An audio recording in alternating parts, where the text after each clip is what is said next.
I didn't say a word when the three bikers rolled up to my front door, engines still hot from whatever conversation they'd just had with the HOA president down the street. I just stood there in my doorway, holding the federal marshal's badge eyed. Kept in my desk drawer for 15 years, watching their faces change from cocky intimidation to something close to panic. The tallest one, the one with the spiderweb tattoo covering his neck, was the first to stammer out an apology. But I wasn't interested in apologies anymore. 3 hours earlier, these same men had cornered my wife in our driveway, telling her that her husband needed to get in line or else. What they didn't know was that threatening a federal marshal's family, even a retired one, carries consequences that go far beyond what any homeowners association could ever dream of wielding. Before all this madness started, life in Pine Ridge Estates was exactly what Sarah and I had been looking for after I retired from the U.S. Marshal's service. We'd spent 23 years moving from assignment to assignment, living in government housing, temporary apartments, and safe houses that never really felt like home. We finally turned in my badge in 2019. We wanted something permanent. Something quiet. We found this little ranch-style house on 2 acres at the end of Maple Creek Drive, backing up to state forest land. It wasn't fancy, but it had a workshop where I could restore classic motorcycles, a garden where Sarah could grow her tomatoes, and enough space between us and the neighbors to feel like we could finally breathe. The previous owner, an elderly veteran named Frank Morrison, had lived there for 40 years without any problems. He showed us around the property with genuine pride, pointing out the fruit trees he'd planted, the stone fire pit he'd built by hand, and the small barn where he'd kept his woodworking tools. When we closed on the house, Frank shook my hand and said, "You'll like it here. People mostly mind their own business." For the first 18 months, he was absolutely right.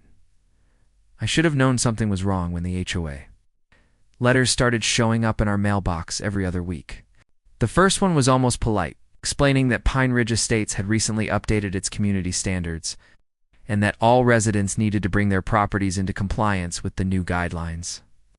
The fine print mentioned mandatory landscaping approvals, restrictions on vehicle storage, and a whole list of architectural modifications that required written permission from the board. I read through it twice, shaking my head because none of these rules had existed when we bought the house. Our real estate agent had specifically told us the HOA was mostly inactive, and that the annual dues were just $50 to maintain the entrance sign. But here was a letter demanding that I remove my motorcycle lift from the garage, reseed my back lawn with approved grass varieties, and submit a formal application to keep my work truck parked in my own driveway. The letter was signed by someone named Patricia Hendricks, HOA president, with a return address 3 streets over. I figured it was some kind of mistake or misunderstanding, so I decided to drive over and introduce myself. Patricia Hendricks answered her door like she'd been expecting me, which should have been my second red flag. She was a thin woman in her early 60s, with steel gray hair pulled back so tight it looked painful, and she had the kind of smile that never reached her eyes. Before I could even explain who I was, she launched into a lecture about property, values and neighborhood standards, and how certain residents had been letting things slide for too long. When I tried to point out that my property looked exactly the same as when we'd bought it, that none of these rules had been mentioned in our closing documents, she cut me off with a wave of her hand. "The HOA has the right to update its covenants as needed," she said, pulling out a thick folder of papers. These new guidelines were approved by a majority vote of the board, and all residents are bound by them. I asked to see the meeting minutes and the voting records. She told me those documents were internal board materials and not available for public review. That's when I realized I wasn't dealing with a simple misunderstanding. This was something else entirely. The second letter arrived 2 weeks later, and this one wasn't polite at all. It informed me that I was in violation of Section 4.7 of the updated community standards for failing to remove the unsightly mechanical equipment from my garage, and that I had 14 days to comply or face daily fines of $50. Attached was a grainy photograph of my motorcycle lift, taken through my garage window. Someone had been on my property without permission, taking pictures. I called the phone number on the letterhead and got Patricia Hendricks again. This time, She didn't even pretend to be friendly. "Mr. Rodriguez," she said, "this association has been far too lenient with property maintenance in the past. Those days are over. You can either follow the rules like everyone else, or you can deal with the consequences." I tried to explain that my garage was not visible from the street, that the lift was a piece of professional equipment I used for my restoration business, and that no HOA had the authority to regulate what I kept inside my own garage. She hung up on me. That's when I did what any retired federal marshal would do. I started digging. I pulled the original HOA covenant documents from the county recorder's office, the ones that had been filed when Pine Ridge Estates was first developed in 1987. I reviewed our title insurance policy and our closing documents. I researched the legal requirements for amending HOA covenants in our state. What I found made my blood pressure spike in ways it hadn't since my last high-stress arrest operation. The new community standards that Patricia Hendricks kept referencing had never been legally adopted. The HOA board had never held the required public meetings.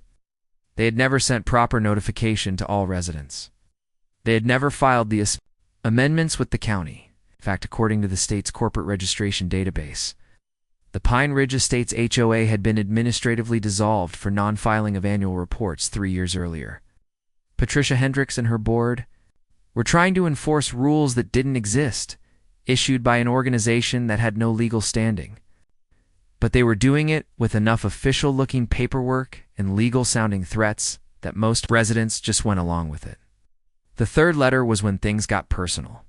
This one was addressed to my wife, and it arrived on a Tuesday morning while I was at the hardware store. Sarah called me, her voice shaking, reading me a letter that accused her of harassment and intimidation of board members for asking questions at the neighborhood block party the previous weekend. The letter demanded that she attend a disciplinary hearing the following Thursday, or face immediate legal action for violations of community peace and safety standards. What had my wife done to deserve this treatment? She had politely asked Patricia Hendricks why we were being fined for things that weren't problems when we moved in. One polite question, and now they were threatening her with disciplinary action, like she was a child who'd misbehaved in school. When I read that letter, something cold and familiar settled in my chest. It was the same feeling I used to get when tracking down fugitives who thought they could intimidate witnesses into silence. I started documenting everything. Every letter, every fine notice, every photograph they took of our property without permission. I set up security cameras around the perimeter of our land and started recording every conversation I had with HOA board members. I reached out to other residents who'd been targeted and discovered that Patricia Hendricks and her 3-person board had been systematically harassing anyone who questioned their authority. An elderly man on Oak Street had been fined $2,000 for planting roses in his front yard without landscaping approval. A young couple on Pine Drive had been threatened with legal action for parking their second car on the street overnight. RETIRED teacher on Maple Creek Drive had been forced to remove a small American flag from her mailbox after receiving daily fines for unauthorized displays. The pattern was clear. They were using fake authority and legal-sounding threats to bully residents into compliance with rules that had no legal foundation. But the morning Sarah called me in tears, I knew the situation had escalated beyond simple harassment. She had gone out to water her garden around 9 a.m. when 3 men on motorcycles pulled into our driveway. They weren't neighbors. They weren't anyone she recognized from the community. They were large, heavily tattooed men in leather vests who looked like they'd stepped out of a criminal biker gang recruitment poster. The leader, a man with a shaved head and arms covered in prison tattoos, had gotten off his bike and approached her while the other 2 flanked him from either side. "You're Sarah Rodriguez," he'd said. It wasn't a question. "Your husband needs to understand that some people in this neighborhood don't appreciate troublemakers. Maybe it's time you folks found somewhere else to live." Sarah had managed to get back into the house and lock the door, but she was badly shaken. These weren't HOA board members trying to enforce property standards. These were criminals making threats on behalf of Patricia Hendricks. That afternoon, I made 2 phone calls. The first was to my former supervisor at the Marshal service, asking him to run the license plates on 3 motorcycles through the federal database. The second was to an old friend who worked as a detective with the county sheriff's department, asking him to meet me for coffee. By evening, I had what I needed. The 3 bikers were members of the Twisted Steel Motorcycle Club, a regional outfit with connections to drug trafficking, illegal gambling, and protection rackets. The leader, Marcus "Tank" Williams, had 2 federal convictions for intimidation of witnesses and had served 6 years in federal prison. The other 2 had similar records. More importantly, my detective friend confirmed that Patricia Hendricks' son, Kevin, was a low-level associate of the same motorcycle club and had been arrested twice in the past year for methamphetamine possession. The connection was clear. Patricia Hendricks was using her son's criminal contacts to intimidate residents who challenged her fake HOA authority. I spent that evening in my study, reviewing federal statutes on witness intimidation, conspiracy, and criminal threats. I pulled out case files from similar situations I dealt with during my time as a marshal. I researched the penalties for using criminal organizations to threaten private citizens. Then I made a list of every federal, state, and local law that Patricia Hendricks and her associates had violated. The list was longer than I had expected. By the time I went to bed, I had a plan that would end this situation permanently and legally. The next morning, I drove to the federal building downtown and met with an assistant U.S. attorney I'd worked with during my final years with the Marshal Service. I brought copies of every HOA letter, every fine notice, and every piece of documentation I'd gathered. I brought photographs of the 3 bikers on my property and the criminal background reports my former supervisor had provided. The evidence showing that the HOA had no legal standing and that Patricia Hendricks was essentially running a criminal conspiracy disguised as a community organization. The prosecutor was very interested in what I had to show her, especially the part about using criminal organizations to threaten and intimidate private citizens. But I wasn't done yet. That same afternoon, I filed a complaint with the state attorney general's office for fraudulent representation of a dissolved corporation.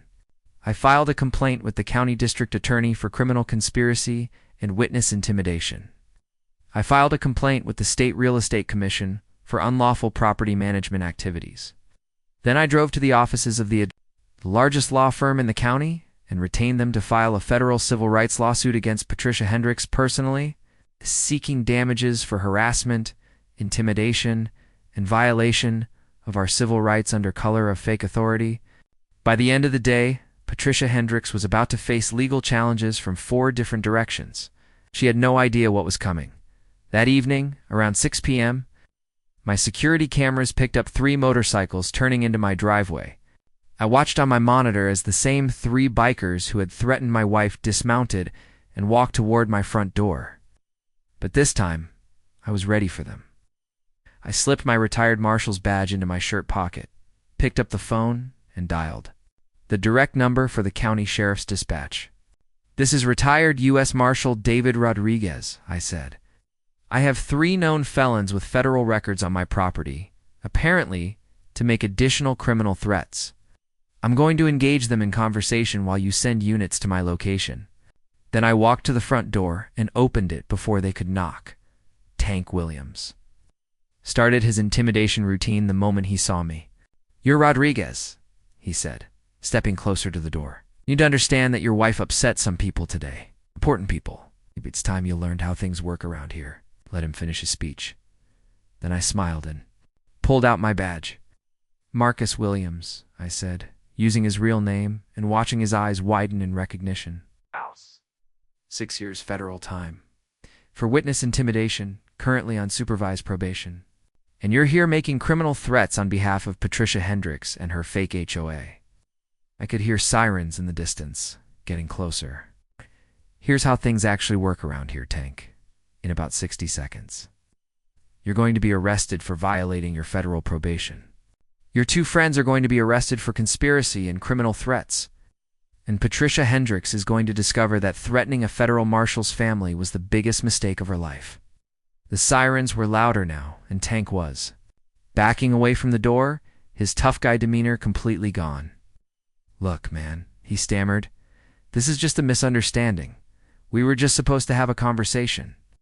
That's when I played my final card. I pulled out my phone and showed him the screen, where I had the assistant U.S. attorney's direct number already dialed.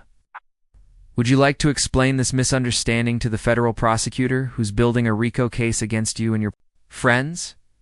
Or would you prefer to wait for the sheriff's deputies who are about to turn into my driveway?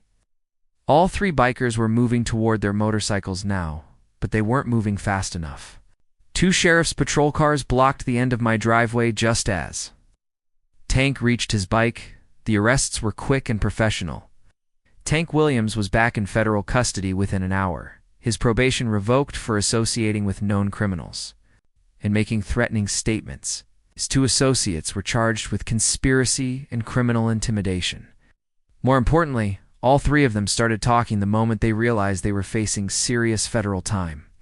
They gave detailed statements about how Patricia Hendricks had contacted them through her son, how she'd paid them to intimidate residents who challenged her authority, and how this was part of an ongoing scheme to control the neighborhood through fear and false legal threats. The federal indictments came down 2 weeks later. Patricia Hendricks was charged with conspiracy, mail fraud, and deprivation of rights under color of law. Her son Kevin was charged as an intermediary in the conspiracy. The other two HOA board members were charged as co-conspirators once the investigation revealed they'd been splitting the illegal fine money 3 ways. The assistant U.S. attorney held a press conference explaining how a dissolved homeowners association had been used as a front for a criminal conspiracy to defraud and intimidate residents.